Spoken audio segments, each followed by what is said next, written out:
dia a todos vocês. Eu quero dizer da nossa alegria de ter amigos nos visitando, né? Vizinho nos visitando. Seja bem-vinda, né? Já que você veio, eu fico mais feliz, né? Me sinto bem mais à vontade, como a gente cantou, né? Jorge e Josi também, que fim de semana passado a gente não viu. Espero que estejam recuperados, mas renovados. E todos vocês, é muito bom podermos estar juntos nesse lugar tão ventilado, né? Sem calor, só no vento natural aí. Quero convidar você a gente conversar um pouco mais hoje sobre conversas com o Pai. A gente começou essa série no domingo passado e a gente tem pensado como resgatar um pouco mais da oração como um lugar central da vida humana. Não apenas pensando na oração como uma atitude religiosa, mas a oração como algo fundamental para a vida de qualquer pessoa. E a gente viu domingo passado os benefícios que alguém que ora tem e como esses benefícios são até físicos e eles são reais, são concretos. Mas a gente viu também a oração que é conduzida por Deus, pela palavra de Deus, uma oração que nasce de uma união com Cristo, que é diferente também de qualquer outra oração. Que você pode orar de qualquer jeito e ter uma prática de oração, mas pode ter uma prática de oração que não seja necessariamente uma conversa com Jesus, com Deus Pai, de acordo com como Ele estabeleceu. E a gente viu isso meditando no Salmo 131. Hoje a gente vai novamente meditar num Salmo, mas meditar no Salmo 51, pensando em como é que eu e você podemos orar quando nós somos encontrados em pecado, quando nós nos percebemos como pecadores, e não apenas como pecador de forma geral, mas pecador especificamente naquilo que você tem de erro, nas coisas que você tem, que é um pecado que é só seu e não de outro, porque tem um pecado que é universal e nisso toda a humanidade se encontra. A gente leu aqui em Romanos, como todos nós fomos encerrados ou estamos afastados de Deus porque somos pecadores. E é engraçado que todos nós sabemos, temos esse convencimento, somos pecadores. A gente sabe que comete pecados, sabe que não é perfeito, e isso é ótimo saber.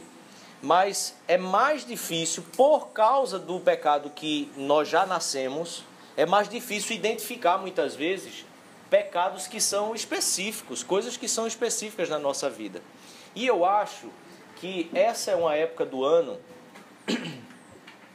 que nós normalmente planejamos, projetamos muitas coisas para o ano seguinte, o ano que se aproxima. Então a gente começa a finalizar o mês de novembro, a gente já está assim, dizendo, né, o ano acabou. Porque dezembro é um mês completamente assim, maluco, né? Você tem coisas que de perder a conta, tem mais coisas do que dias que o mês possa comportar.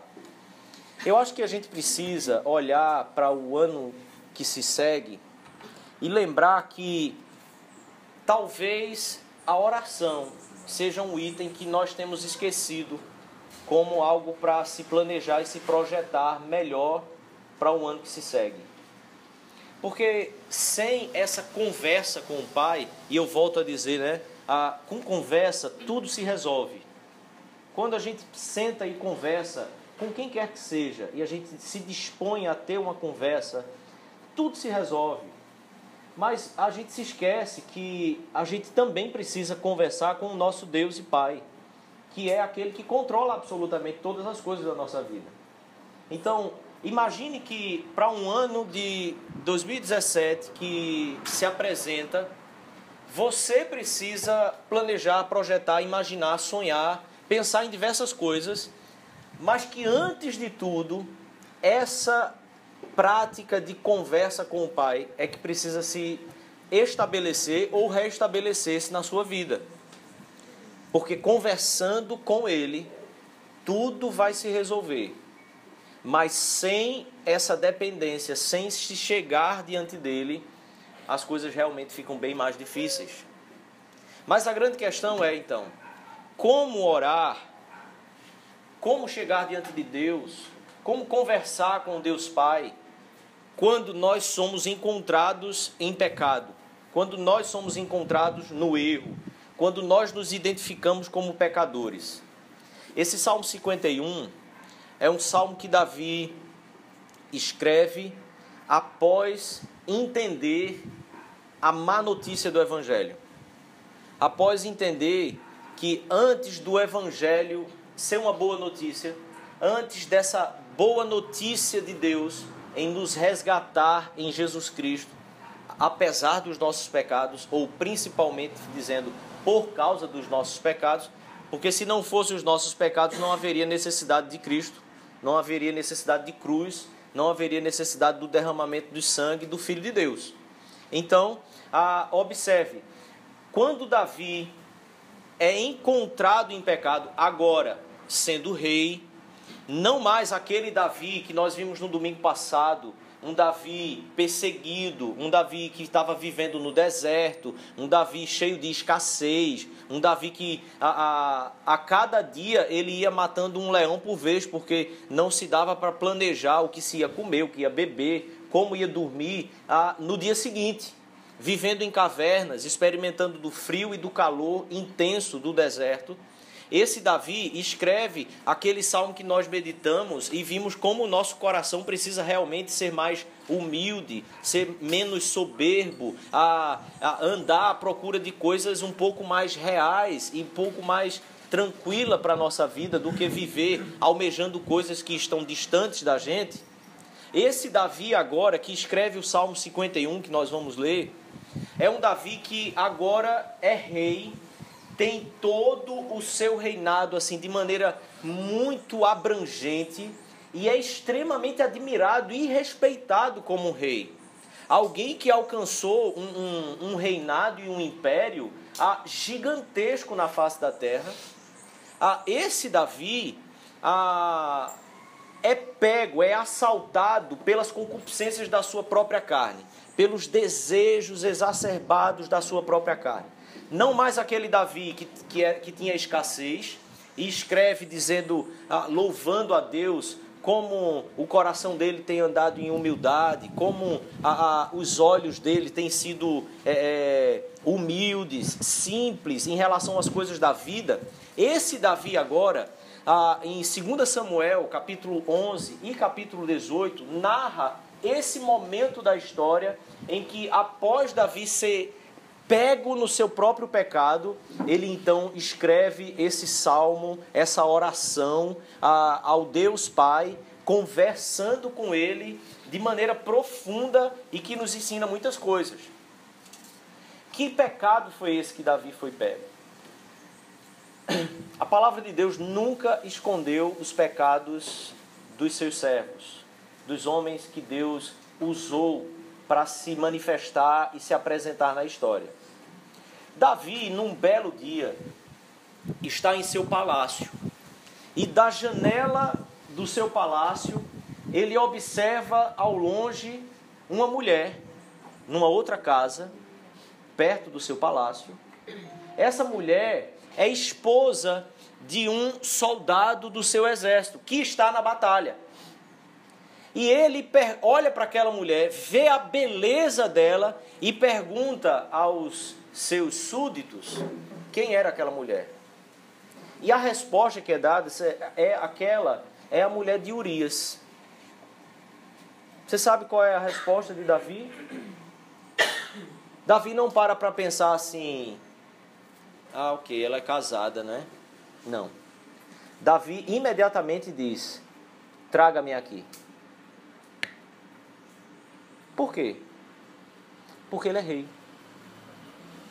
Ele agora não é mais aquele rapaz perseguido que estava sendo provado pelas situações da vida e sendo humilhado por Deus, agora ele é rei. E nesse momento da sua vida, ele não tem mais como dizer, eu não ando à procura de coisas maravilhosas demais para mim. Ele olha e ele quer. Simples assim. E quando ele quer, sendo rei, ele entende, eu posso, eu tenho poder para isso. Então ele manda trazer. Só que o problema não fica aí. O problema é que essa mulher que Davi possui agora, engravida. Agora imagine você. Davi não para naquele momento e diz assim, acabou. A casa caiu. Não. Quando nós somos pegos em pecado, quando cometemos pecados, loucuras assim, a nossa reação nunca é perguntar-se como conversar com Deus Pai agora que eu pequei. A nossa tentativa é constantemente de tentar se justificar, de tentar melhorar, de tentar corrigir as coisas do nosso jeito. Ela engravidou. Davi então faz o seguinte, manda chamar Urias, traz ele aqui e dá uns 2 dias de descanso para ele em casa. Por quê? Porque aí vai pensar que o filho é dele. Só que Davi pega um servo muito fiel, muito íntegro, muito honesto. E Urias simplesmente diz assim, ok, ele quer que eu descanse, eu estou com os meus amigos, os meus irmãos na frente de batalha, como é que eu posso ir para minha casa e me deitar com minha esposa? Ele fica dormindo nas escadas do palácio. E aí Davi no outro dia descobre que ele não foi para casa. E Davi chama ele de novo, vamos fazer o seguinte, a casa não caiu não, tem jeito, vamos resolver esse negócio aqui. Davi chama ele para um banquete e dana vinho no coitado. Vinho. Embriaga ele para mandar ele para casa. E aí, o cara fica embriagado, mas ainda assim não vai para casa. Aí Davi diz assim, a casa caiu. Não, ainda não. Davi manda ele de volta para a guerra e manda uma mensagem através dele mesmo. Um recadinho, o cara é muito fiel, muito íntegro, ele não vai abrir. Manda um recado para o comandante do exército, dizendo, ponha Urias na frente da batalha, no lugar mais perigoso, mais vulnerável, aonde o exército é mais fraco, ponha ele lá. Urias chega, entrega a carta e é obedecido então.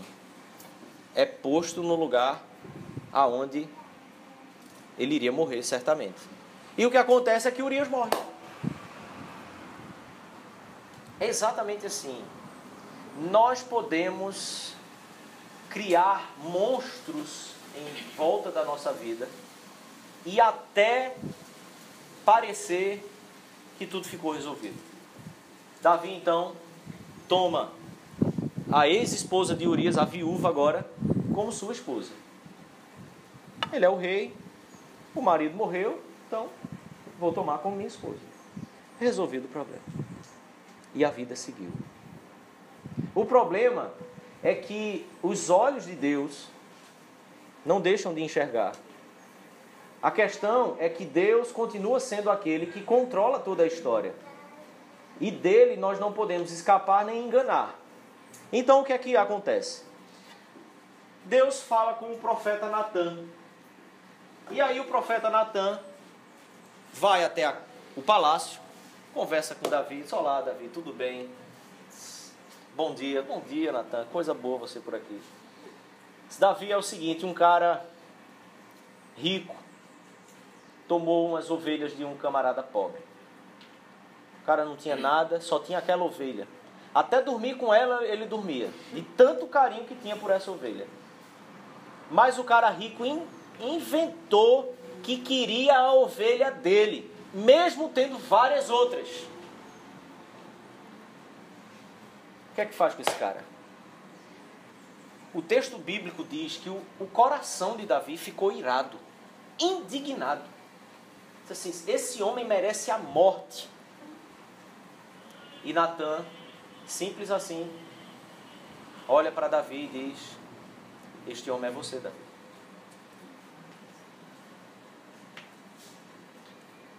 Pecados sempre são revelados. Não importa. Se alguém não disser a você, à noite, no seu travesseiro, Deus fala. Deus convence. Deus mostra. Porque Ele é Deus. Após ser pego, então, no flagra, mas não no sentido factual, mas no sentido de entender que Deus viu, que Deus sabe, a ficha cair. Porque no fim das contas nós sempre sabemos que Deus sabe. Não sabemos? Ele sabe. Mas Ele vir e dizer ao seu coração é diferente. Há uma ação especial aqui. Há um Espírito de Deus indo e confrontando, revelando ao seu coração. Então Davi escreve esse salmo, e eu queria que você lesse comigo agora, a partir do versículo 1. Tem misericórdia de mim, ó Deus, por teu amor. Por tua grande compaixão, apaga as minhas transgressões. Vocês estão enxergando daí? Não, né? Vou ajudar vocês. Apaga as minhas transgressões. Lava-me de toda a minha culpa e purifica-me do meu pecado. Pois eu mesmo reconheço as minhas transgressões e o meu pecado, leia comigo, me persegue. De novo, e o meu pecado sempre me persegue.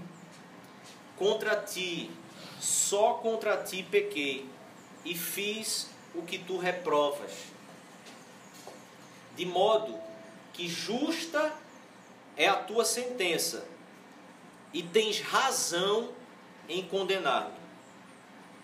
Sei que sou pecador desde que nasci. Sim, desde que me concebeu a minha mãe. Sei que desejas a verdade no íntimo e no coração me ensinas a sabedoria. Purifica-me com o hisopo e ficarei puro. Lava-me e mais branco do que a neve serei. Faz-me ouvir de novo júbilo de alegria, e os ossos que esmagaste exultarão. Esconde o rosto dos meus pecados e apaga todas as minhas iniquidades.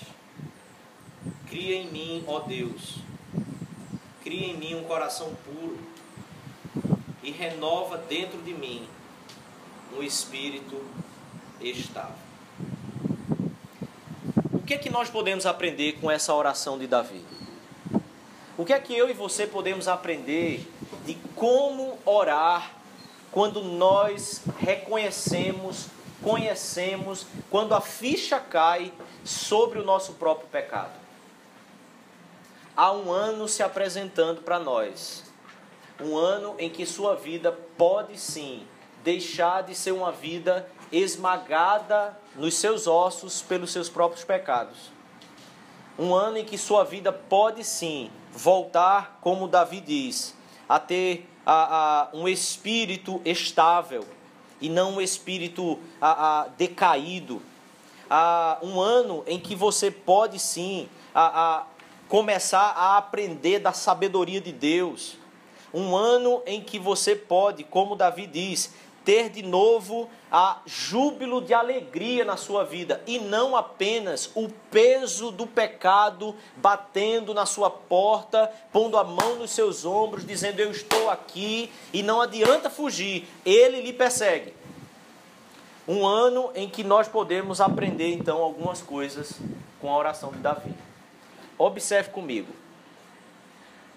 No primeiro versículo, eu e você podemos entender que a gente pode reconhecer quem eu sou, quem é você. e quem é Deus.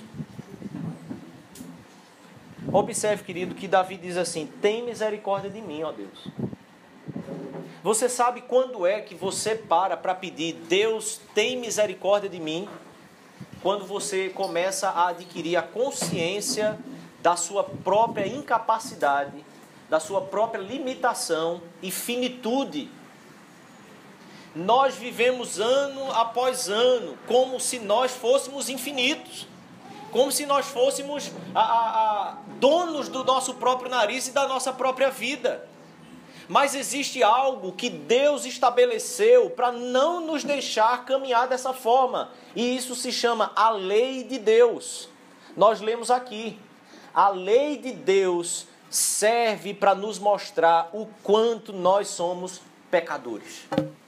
A lei de Deus serve para isso. Para mostrar para mim e para você que não há nenhum justo sequer. Porque se formos andar conforme a lei de Deus, vamos ver o quanto nós somos pecadores, limitados e incapacitados de cumprir sequer 1% de toda a lei de Deus. Ou seja, não há solução para nós. Não há como andar na vida sem que nós entendamos quem nós somos e quem é Deus. A sua justiça, a sua santidade, a sua ira, inclusive quanto ao pecado. Que Deus não é uma divindade qualquer que nós criamos, tolinho, que talvez aceite assim as nossas falhas, porque nós nem chamamos de pecado, né? Algumas falhas, alguns desvios de caráter. Deus é um Deus santo. E quando nós entendemos isso, nós começamos então alguma caminhada. Nós começamos então a ter alguma esperança. Nós começamos então a entender, a perceber algumas coisas que nós realmente precisamos mudar na nossa vida. Deus é um Deus santo. Mas nós, diz a palavra de Deus, seja todo homem mentiroso e Deus verdadeiro. É assim que nós somos. Talvez o pecado de Davi nos pareça moralmente assim um pouco mais elevado do que os nossos. Mas talvez não. Porque quantas consequências, erros que para nós parecem pequenos, tantas vezes geram coisas assim tão aterradoras na nossa vida. Davi começa pedindo então a misericórdia de Deus. Ele entende o quanto ele é pecador. Talvez Davi tenha precisado exatamente disso, porque sendo rei agora, ele tinha esquecido disso. Ele tinha esquecido desse detalhe, simples detalhe. Ele é um profundo pecador. Observe até ali a vida de Davi, e muitas vezes a vida dele é relatada como se fosse assim uma vida perfeita. Mas nenhuma vida, nenhum autor, nenhum profeta, nenhum deles teve uma vida perfeita longe do pecado. Nenhum. E a Bíblia sempre revela, sempre deixa claro, para que eu e você entendamos, só há um santo. Só um, e mais nenhum. Jesus. Mas depois Davi continua, eu quero ser mais breve, não quero me delongar aqui com você. Depois Davi diz assim: por teu amor, por tua grande compaixão, apaga as minhas transgressões. Acredite que seu pecado para Deus é pior do que você imagina. Acredite, creia nisso, querido. Talvez o pecado já tenha tomado uma proporção, um tipo de vida já tenha sido tão concluída ou cristalizada na sua vida, que você não consegue enxergar mais que aquilo seja uma coisa tão grave assim, que aquilo seja um problema tão problema. Não precisa, não é tão grave assim. Apenas creia nisso. Os mínimos erros seus para Deus são muito maiores do que o que você imagina, porque Ele é santo. Ele não tolera a mínima poeira do nosso pecado. Ele é santo, Ele é totalmente puro. E Davi diz mais: lava-me de toda a minha culpa e purifica-me do meu pecado, pois eu mesmo reconheço as minhas transgressões e o meu pecado sempre me persegue. Veja como Davi agora relata o seu proceder. Veja como Davi relata a sua conduta. Ele chama de transgressão. É sim um ato de rejeitar aquilo que é estabelecido pela palavra de Deus, pela vontade de Deus, pela santidade de Deus. Ele transgride aquilo que Deus entende e coloca como correto e santo para a vida. Então ele diz: Senhor, eu reconheço as minhas transgressões. Olha, interessante, foi preciso Natan chegar para dizer a Davi: Davi, o que você fez foi dessa forma. E tenha certeza, querido, nós precisamos sim sempre da intervenção de Deus para nos revelar os nossos erros e as nossas transgressões.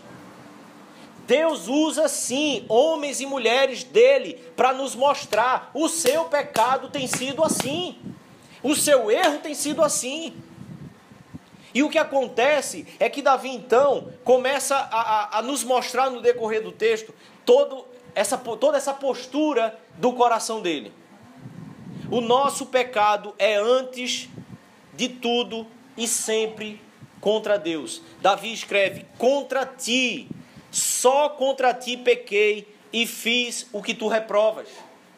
Antes do seu pecado ser contra você, contra o outro, antes de tudo e sempre, ele é contra Deus. Porque o tipo de relação que nós devemos ter não é estabelecido por umas convenções sociais, apesar de nos submetermos muitas vezes a isso. Mas antes de tudo é estabelecido por Deus. Deus é aquele que estabelece a maneira que nós devemos viver a vida. Por isso, qualquer tipo de pecado é intolerável, porque ele é antes de tudo contra Deus. Então não importa se você adulterou e assassinou, ou se você simplesmente tem vivido em algum vício, tem vivido em algumas coisas que socialmente disse: é só contra você mesmo, é só contra ele, não faz mal. Antes de tudo, o nosso pecado é contra Deus. Entende isso? Veja como no capítulo 12 de 2 Samuel, onde é narrada essa história em que Davi peca, capítulo 12, versículo 10, a palavra de Deus diz assim: o Senhor falando com Davi agora: por isso a espada, por causa do pecado dele, por causa daquilo que ele cometeu, a espada nunca se afastará da tua família, pois você me desprezou. O que é que Davi fez? Desprezou a quem? A Deus. E quando ele despreza a Deus, o que é que ele faz? Toma a mulher de Urias, o hitita, para ser a sua mulher. Aonde nasceu o pecado de Davi? Aonde nasce o pecado de Adão e Eva lá no princípio? Quando nós nos esquecemos de Deus, da sua vontade, do seu amor, do seu propósito, do seu bem-querer por cada um daquele que ele criou para ser dele. Davi, quando olhou para aquela mulher, ele a desejou porque no fim das contas o coração dele estava ansiando por algo que não pode ser encontrado ou alcançado por nossos esforços humanos. O coração anseia por Deus, mas o coração ansiando por Deus, e quando nós não sabemos então ou nos esquecemos do caminho para alcançá-lo, que é Jesus, nós vamos buscar em outras coisas. Achamos que essas coisas podem então suprir a nossa carência e o nosso vazio. E o que Davi faz então é tentar suprir essa carência com aquela mulher. E o erro vai tomando proporções gigantescas, e ele tenta resolver, e ele foi até inteligente demais, conseguiu resolver, mas Deus não permitiu que se resolvesse. Só da forma de Deus para que os nossos pecados sejam apagados. Não adianta tentarmos outros caminhos, esforços humanos para que os nossos pecados sejam apagados. Lembre-se disso nesse ano que se segue. Lembre-se disso hoje. Não há outro caminho, apenas o que Deus providenciou. Mais uma coisa que nós podemos aprender: creia e submeta-se à disciplina de Deus, à sua disciplina. O texto lá em 2 Samuel diz que a espada não se apartará mais da família de Davi. Se você continua lendo a história da família de Davi, você vê o caos que toma conta da família dele. Mas o salmo que ele escreve, ele diz: de modo que justa é a tua sentença, e tens razão em condenar-me. Davi não precisava encontrar justificativas diante de Deus mais. Por quê? Porque ele foi apresentado aos fatos do seu próprio pecado. E quem falava com ele era Deus. Muitas vezes nós nos aproximamos de Deus para conversar com Ele e achamos que dá para a gente ficar escondendo, camuflando, enviesando a conversa. Dá para a gente ficar conversando de acordo como nos é favorável, como a gente faz com outras pessoas. Sabe, que a gente começa uma conversa e a gente só diz o que é necessário, só diz o que vai ser favorável, a gente omite algumas informações porque pode nos prejudicar, e a gente acha que dá para fazer a mesma coisa com Deus, que dá para conversar com Ele assim, nessa fantasia. Davi diz assim: Deus, tu serás justo no teu falar. Na versão que André não gosta muito aqui. Ele diz: serás tido por justo no teu falar e puro no teu julgar. É o que, como está dizendo aqui, justa é a tua sentença. Aquilo que Ele disser a seu respeito, aquilo que Ele disser que você fez, querido, é justo e nada mais do que justo. E Ele faz isso através de pessoas muitas vezes. Reconheça e se submeta à sua disciplina. Não dá para ter uma boa conversa com o Pai se não for assim, se for tentando camuflar, se for tentando omitir, porque Ele vai olhar para a sua cara e ficar dizendo assim: quem você acha que eu sou? Mas se antes de tudo você reconhecer quem é você e quem é Deus, você sai desse caminho de fantasias, de hipocrisias, de omissões, achando que dá para se relacionar com Deus, conversar com Ele livremente, com falta de informação desses caminhos. Você não pode e nem precisa se justificar.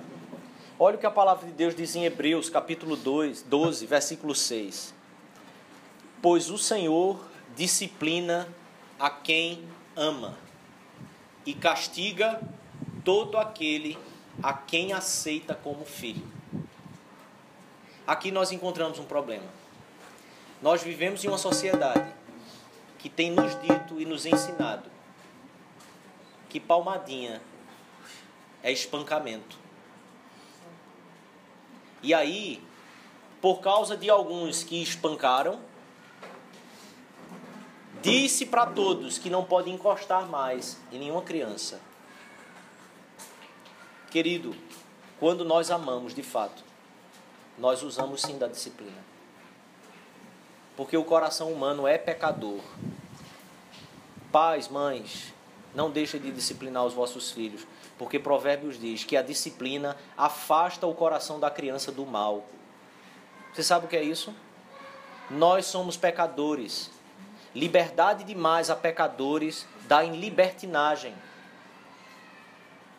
Quando uma sociedade começa a ter muita liberdade em excesso, dá em anarquia. E nós estamos numa sociedade em que nós começamos a acreditar que disciplina, que castigo é ruim, não presta, faz mal, traumatiza. Lembre-se, querido, Deus não é como o homem. Quando Ele aceita você como filho, saiba, Ele vai lhe disciplinar. E talvez as palmadas que você não recebeu dos seus pais, você vai precisar receber dele, quando você resolver se curvar diante da sua santidade e majestade. Muitos de nós, às vezes, estamos precisando elevar umas disciplinas de Deus para acordarmos para a vida e aprendermos que nós podemos ter um diálogo mais franco, mais aberto com Ele. E aqui eu quero dizer a você que você pode ser sincero e transparente, mesmo que isso seja ou pareça ruim para você. Davi diz: sei que sou pecador desde que nasci, desde que me concebeu minha mãe. Observe, a consciência agora não é apenas de um fato, de um erro pontual, mas é dele, é da sua própria natureza. Eu nasci assim, eu sou pecador. Aquele erro revela a Davi, mostra a Davi o quanto ele pode ser aquele que estraga toda a história. Sei que desejas a verdade no íntimo e no coração me ensinas a sabedoria. 1 João, capítulo 1, versículo 9 e 10, a palavra de Deus diz assim: se confessarmos os nossos pecados, Ele é fiel e justo para nos perdoar os nossos pecados e nos purificar de toda injustiça. Se afirmarmos que não temos cometido pecado, fazemos de Deus um mentiroso e a sua palavra não está em nós. Se eu e você entendermos que é possível sermos verdadeiros diante de Deus, para enxergarmos de fato quem somos, a palavra de Deus nos afirma: podemos ser sim purificados, justificados de todos os nossos pecados. Mas eu preciso confessar esse pecado. Eu preciso ser sincero. Eu preciso ser transparente.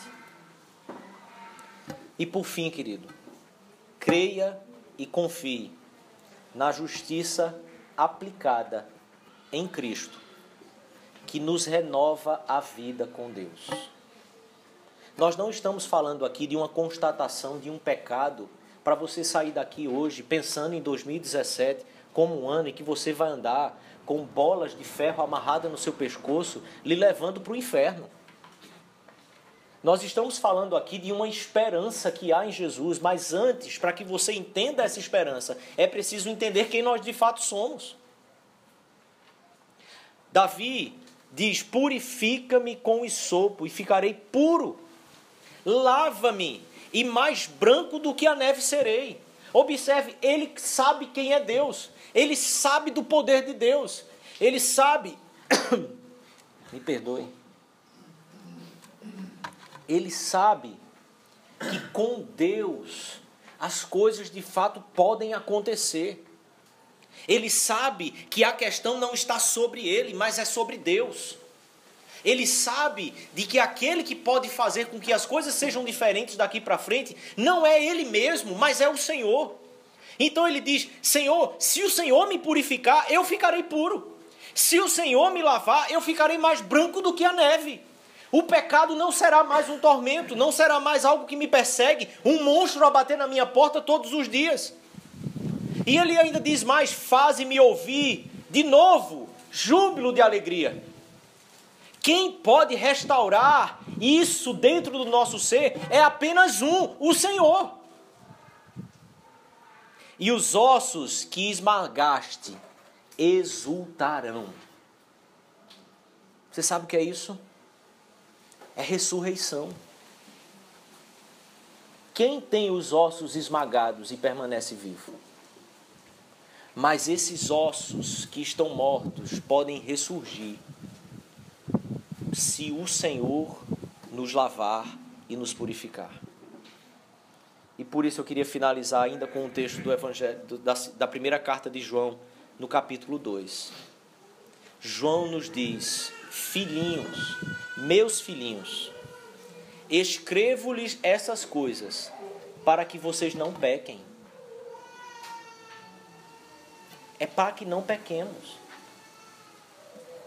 Se, porém, alguém pecar, temos um intercessor junto ao Pai, Jesus Cristo, o justo. Quem intercede por nós junto ao Pai é somente um: Jesus, aquele que é todo justo, em que há toda a justiça. Quem intercede por nós é Ele. Mas mais do que isso, Ele é a propiciação pelos nossos pecados. E não somente pelos nossos, mas também pelos pecados de todo o mundo. Ele não é apenas aquele que fica intercedendo junto ao Pai, mas para que haja essa intercessão, antes de tudo, ele foi a propiciação pelo seu pecado e pelo meu pecado. Ele pagou o preço, e por isso que Davi tem essa consciência, porque Davi usa uma ideia ali, que era a purificação com isopo, uma planta que era usada com efeitos medicinais, mas também usada em cerimônias, aonde o sangue era colocado em pontos estratégicos do sacerdote, revelando e apontando para o sangue daquele que nos purificaria, que é Jesus. Aquele que é o sacerdote eterno, o sumo sacerdote, que intercede por nós ante ao Pai. Por isso eu e você podemos entender e confiar de uma vez por todas. Através de Cristo nós temos sim a união de novo com Deus Pai e podemos ter uma vida totalmente purificada pelo sangue que Ele nos purificou na cruz do Calvário. A cerimônia de purificação no Antigo Testamento é aquela que então Jesus cumpre de uma vez por todas, derramando o seu sangue. E sobre a nossa vida agora, nós podemos ter essa plena consciência. Não é mais pela nossa perfeição, mas pela perfeição de Cristo, que nós podemos nos relacionar com Deus. Você pode se aproximar de Deus em oração quando você é encontrado em pecado, porque há um sangue que abriu um caminho eterno para mim e para você. Não precisamos fazer como Adão e Eva, que ao pecar se esconderam de Deus. Não precisamos fazer como Davi, que ao pecar tentou dar várias voltas, tentando corrigir o pecado com as próprias mãos. Nós podemos simplesmente, ao percebermos como pecadores, nos curvar diante de Deus e através do sangue de Jesus, na confiança do mérito, da justiça que há somente em Cristo. E não em mim, não em você, porque somos pecadores. Mas nesses méritos, nós nos curvarmos e podermos reconhecer quem é Deus, quem nós somos, clamarmos pelo seu perdão e termos a vida renovada e restaurada novamente com Ele. Eu quero pedir a você, querido, que ao se deparar de novo com o seu pecado, curve-se diante daquele que pode nos perdoar. Mas antes disso, creia que Jesus já pagou todos os seus pecados. E através dele é que nós temos de novo comunhão e acesso ao Pai. Todos os pecados significa os de ontem, os de hoje e os de amanhã. Você só precisa continuar confessando e clamando pela intercessão do Filho, que é constante. E a sua vida será constantemente renovada. Que 2017 seja um ano de muitas conversas com o Pai, da forma que a palavra de Deus nos ensina. Não camufle, seja verdadeiro, e o Espírito de Deus falará com você e te conduzirá a toda a verdade, que é Jesus, que é a palavra de Deus. Vamos orar? Talvez você, ao entender que pode ser honesto e sincero, ainda tenha relutâncias. Mas eu quero dizer novamente, você pode ser honesto e sincero. Se Ele nos deu o seu próprio Filho, Ele não nos negará tudo aquilo que nós precisarmos. Então, coloque seu coração diante dEle. Peça ao Pai o perdão que você precisa. Reconheça quem Ele é, quem é você. E há um caminho que pode ser feito. Pelo sangue de Jesus, há um caminho que pode ser feito. Senhor Deus, em nome de Jesus, ensina-nos a Tua palavra. Revela-nos, Jesus. Purifica-nos. Restaura em nós a alegria da salvação. E pelo sangue de Jesus, Pai, traga-nos de volta a comunhão contigo. Obrigado, Pai, pela Tua palavra e pelo Teu Espírito. Obrigado, Senhor, por essa manhã aqui. Nós Te louvamos e pedimos. Tem misericórdia de nós, Senhor. Porque somos pecadores. Mas também Te agradecemos pelo novo e vivo caminho que o Senhor nos concedeu em Jesus Cristo. Pela pureza e santidade que vem dele para a nossa vida. Em nome dele nós Te oramos, Pai. Amém. Amém.